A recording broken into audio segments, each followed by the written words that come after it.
menteur. Ça n'était trop pour le grand frère qui ne pouvait supporter d'avoir perdu la dernière personne qui lui restait. Il s'excusa et repartit dans son laboratoire, sanglotant, dans un tragique silence.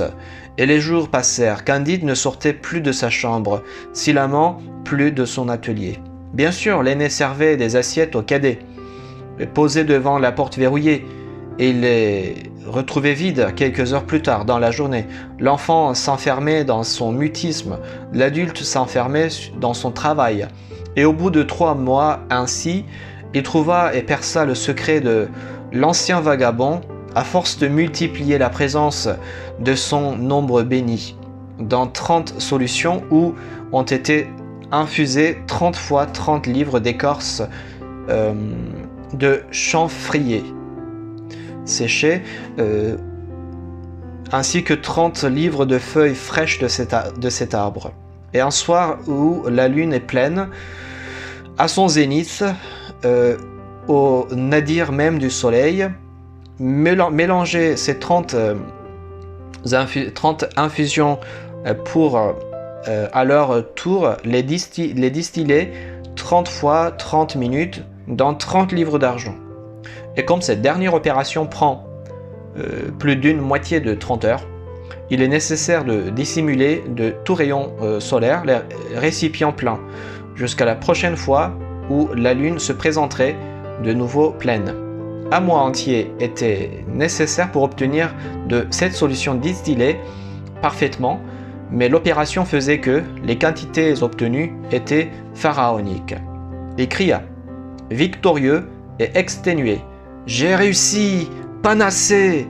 Il accourut, quelques fioles et notes de recherche bourrées à la hâte dans son manteau. Dehors, il avait des compagnons alchimistes à voir. Et en moins de 3 heures à peine, la totalité des alchimistes de Mitre et même certains des villes voisines, Soher notamment, qui connaissaient de nombreux cas de maladies ésotériques issus de la dépression, étaient réunis à l'Académie du quartier des sciences. La panacée, une des 3 grandes missions de la profession, venait d'être accomplie. Tous pourraient se concentrer sur les homoncules et la transmutation, si c'était belle et si c'était belle, une véritable panacée. Ah, quel jour glorieux et immortel ce serait! Ils étaient si nombreux dans l'amphithéâtre que certains se bousculaient même dans les couloirs voisins. Silhamant leur expliqua tout de sa découverte fortuite du grimoire au sinistre nom interdit de l'ancien vagabond, de l'influence de la lune sur le camphre et l'argent. Les voix haussèrent d'un ton, les questions se posèrent en fusant à la manière d'une grêle, d'une mitraille. Avait-elle été testée sur l'homme, bien que les prévisions théoriques semblaient tout à fait réalistes? Y aurait-il une efficacité semblable, voire supérieure, avec du mercure, qui est surnommé vif argent? Était-elle un vaccin ou bien un médicament? Le roi au masque avait-il donné son avis, lui qui savait presque tout de l'univers sur cette solution? Silhamant exprima son opinion sur chaque question posée. Il répondit que les tests se feraient sur humains dans la semaine, chez les patients volontaires de tous les camarades de Mitre qui souhaitaient en voir les résultats eux-mêmes. Et les mains se levèrent en abondance pour récupérer les fioles à distribuer chez des malades. C'était une grande journée, et malgré la fatigue, Silhamant ce sauveur avait hâte de rentrer chez lui, car avec un tel coup d'éclat, son frère lui pardonnerait assurément, tant il serait fier de lui.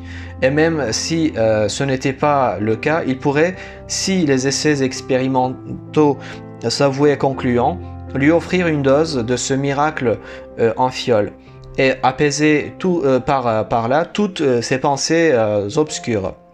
Et il rêvait en marchant vers la maison familiale du retour de leur complicité.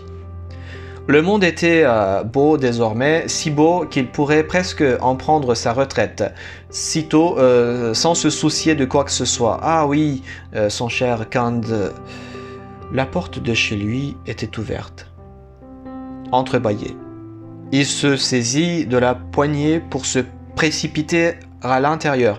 Quelqu'un était peut-être rentré et Candide était seul, mais quand il fit ça, quelque chose s'imprima dans le bois des planches, une bouche immonde, les lèvres charnues, laissant place à un gouffre au lieu de la gorge, chargé de chicots tailladés, cassés, laissa s'échapper de son guttureau en criant sa souffrance.